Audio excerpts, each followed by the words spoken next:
సరే అయితే మీకు నేరుగానే చెప్తున్నాను. ఆ నీలవేణి శుభము అశుభము అంటూ ఏదేదో మాట్లాడుతుంది. అశుభాన్ని ఆపుతాను, అనర్థాన్ని ఎదురిస్తాను అని ఏవేవో ప్రగల్భాలు పలుకుతుంది. ముందు దాన్ని హద్దుల్లో పెట్టండి. హద్దుల్లో పెట్టడానికి తనేమైనా తప్పు మాట్లాడిందా? నీలవేణి మాటల్లో నాకేమీ తప్పు కనిపించలేదే. అవును కాదంబరి, ఈ పెళ్లి అనుకున్నప్పటి నుంచి ఏదో ఒక అశుభం జరుగుతూనే ఉంది, ఏదో ఒక అనర్థం ఎదురవుతూనే ఉంది. ఆ విషయాలు దృష్టిలో పెట్టుకుని నీలవేణి ఆ మాట అన్నట్టుంది. అబ్బా, ఎవరికి వాళ్ళు ఆ నీలవేణిని సపోర్ట్ చేసేవాళ్లే కాని అది చేస్తున్న చెత్త పనుల గురించి మాత్రం ఎవ్వరూ పట్టించుకోరే. చూడు కాదంబరి, వచ్చి నెల రోజులే అవుతున్నా నీలవేణి గురించి మీ అన్నా వదినలు బాగా అర్థం చేసుకున్నారు. కానీ నువ్వే ఇప్పటికీ అర్థం చేసుకోలేకపోతున్నావు. అవును మరి, ఆ నీలవేణి అనేది ఓ చరిత్ర పుస్తకం. అది చదివి నేను అర్థం చేసుకోలేకపోతున్నాను, అంతే కదా? నీలవేణి చరిత్ర పుస్తకం కాకపోవచ్చు, కానీ చదివితే మాత్రం ఒక అందమైన పుస్తకం. చదవడానికి ప్రయత్నించు, అప్పుడు నీలవేణిని మరొక కోణంలో చూడడం మొదలు పెడతావు. అబ్బా, మళ్ళీ మొదలు పెట్టారా ఆ నీలవేణి భజన? తారక్, డాడ్, ఎక్కడికో బయలుదేరినట్టున్నావు? అవును డాడీ, ఇంకా కొంతమంది ఫ్రెండ్స్కి శుభలేఖలు ఇవ్వాలి. అలాగే ఒక కొత్త కళ్యాణ మండపం ఫ్రెండ్స్ సజెస్ట్ చేశారు, అది వెళ్ళి చూడాలనుకుంటున్నాను, నీలవేణితో సహా. పెళ్లికి వెళుతూ పిల్లిని చంకన పెట్టుకున్నట్టు ప్రతిదానికి దాన్ని ఎగేసుకుని తీసుకెళ్లడం దేనికి?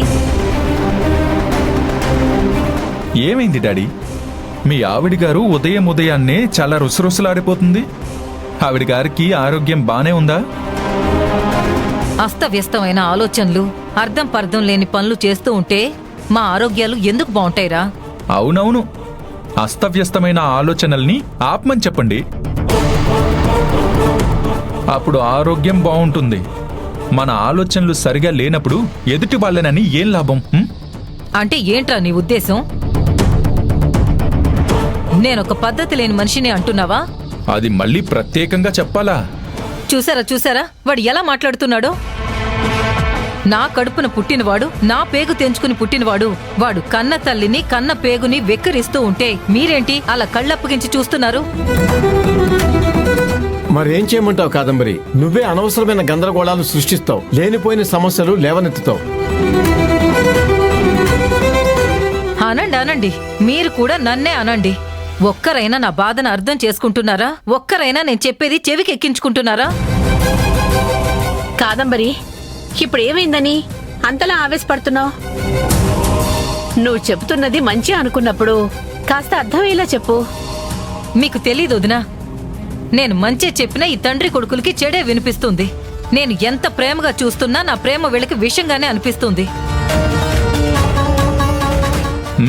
అవునవును, అది నిజమైన ప్రేమ అయితే ప్రేమలా కనిపించేది. ఉప్పు బాటిల్ మీద చక్కెర అని రాస్తే ఆ బాటిల్లో ఉన్న ఉప్పు చక్కెరలా తీయగా అయిపోతుందా? మాటలు తీయగా ఉంటే సరిపోవు, మనుషులు కూడా పద్ధతిగా ఉండాలి, మనసులు స్వచ్ఛంగా ఉండాలి. అప్పుడు ఆ మనుషులు చూపించే ప్రేమ కూడా ప్రేమలా కనిపిస్తుంది.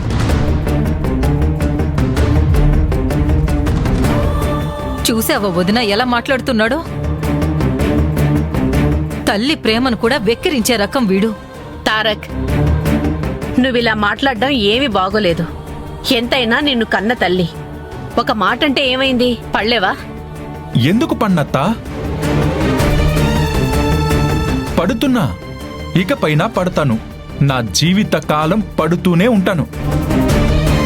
అదే కదా ఆవిడ గారు కోరుకుంటుంది. మాటకు మాట సమాధానం చెబుతూ పోతే సమస్య పెద్దదవుతుంది తప్ప ప్రయోజనం ఏముంటుంది? ఆ మాట ఆవిడ గారు కూడా చెప్తే బావుంటుంది. ఎవరో నాకు చెప్తే నేను తెలుసుకునే పరిస్థితుల్లో లేను. ఒకటి మాత్రం గుర్తుపెట్టుకో, ఆవిడ గారిని పెళ్ళయ్యేంత వరకు కాస్త హద్దుల్లో ఉండమని చెప్పు. లేకపోతే నేను హద్దుల్లో పెట్టాల్సి వస్తుంది. ఎవరిని ఎవరు పెట్టాలి? ఎవరి గురించి మాట్లాడుతున్నారు తమరు? ఉందిగా నీ పెళ్ళం అనే పోస్ట్లో ఒక దిష్టి చుక్క, ఆవిడ గురించి చెప్తున్నా. అవును, తను దిష్టి చుక్కే. ఈ ఇంట్లోకి ఎలాంటి అరిష్టాలు రాకుండా, ఈ ఇంటికి ఎలాంటి కీడు జరగకుండా చూసుకునే మనుషుల్ని దిష్టి చుక్క అంటే నా భార్య ఖచ్చితంగా దిష్టి చుక్కే.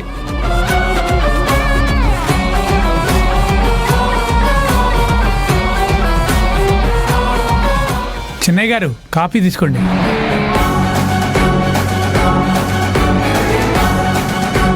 కుక్టేష్, నీలవేణి ఎక్కడుందో చూడు. నేను రమ్మన్నానని చెప్పు. అలాగే చిన్నయ్య గారు.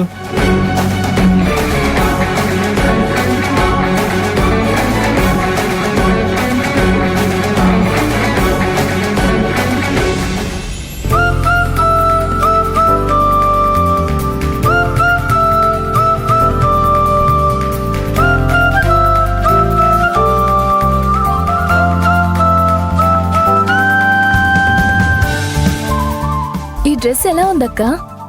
బానే ఉంది కానీ నీ ఒంటి మీదకి అంత సూట్ అవ్వట్లేదే. ఇప్పుడు సూట్ అవ్వట్లేదని షాప్ వాడికి మళ్ళీ తిరిగి అమ్మమంటావా? అయ్యో, ఈ మాత్రం దానికి అంత చిరాకు ఎందుకే? మరి లేకపోతే నచ్చిందని కొనుక్కున్నాను, వేసుకోవడానికి తీస్తే సెట్ అవ్వట్లేదు అంటున్నావు. మీకిదేమైనా బాగుందా? వాళ్ళే దానివే నువ్వు వేసుకొని నీకు నువ్వే నచ్చిందని అనుకున్నప్పుడు మమ్మల్ని ఎందుకు అడగడం? ఇక ఆపుతారా మీ అక్క చెల్లెళ్ళ గొడవలో? ఏంటి పొద్దు పొద్దున్నే బట్టలు ఎలా ఉండాలో మాట్లాడుతున్నారు? ఏంటి నిమిషా, మీ ఆయనకి ఉద్యోగం ఏం లేకపోతే బట్టల దుకాణం పెడదామని ఏమైనా ప్లాన్ చేస్తున్నావా ఏంటి? మా ఆయనకి బట్టల దుకాణం పెట్టుకునేంత గత్యంతరం ఏం పట్టలేదు బావా. అబ్బో, పెళ్లి కాకముందే రంజిత్ని నిమిష ఎంత వెనకేసుకొస్తుందో. నువ్వు ఉన్నావు ఎందుకు?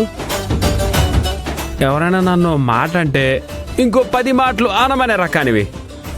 మీరు అనుకొని మధ్యలో నా మీద పడతారేంటి? అయినా మిమ్మల్ని ప్రపంచంలో అందరికంటే ఎక్కువగా ప్రేమించే భార్యని. నన్నేమనంటే కళ్ళు పోతాయి.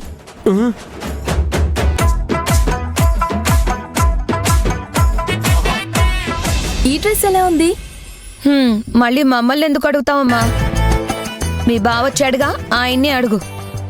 బావా, ఈ డ్రెస్ నాకు ఎలా ఉంది? అబ్బబ్బబ్బా, సూపర్ ఉంది నిమిషా. ఈ డ్రెస్ అసలు నీ కోసమే తయారు చేసినట్టుంది. చూసావా అక్క, బావెంత పర్ఫెక్ట్ గా చెప్పాడో? అది పర్ఫెక్ట్ గా చెప్పడం కాదే, నీ మైండ్ సెట్ ని పర్ఫెక్ట్ గా అంచనా వేయడం. బాలేదు అంటే నువ్వెలాగో సాటిస్ఫై అవ్వవు కదా, అందుకే నువ్వు సాటిస్ఫై అయ్యేలాగా ఆన్సర్ చెప్పాడు. నిజమా బావా? ఏంటో మీ అక్క అప్పుడప్పుడు ఇలాంటి నిజాలు చెప్పేస్తూ ఉంటుంది.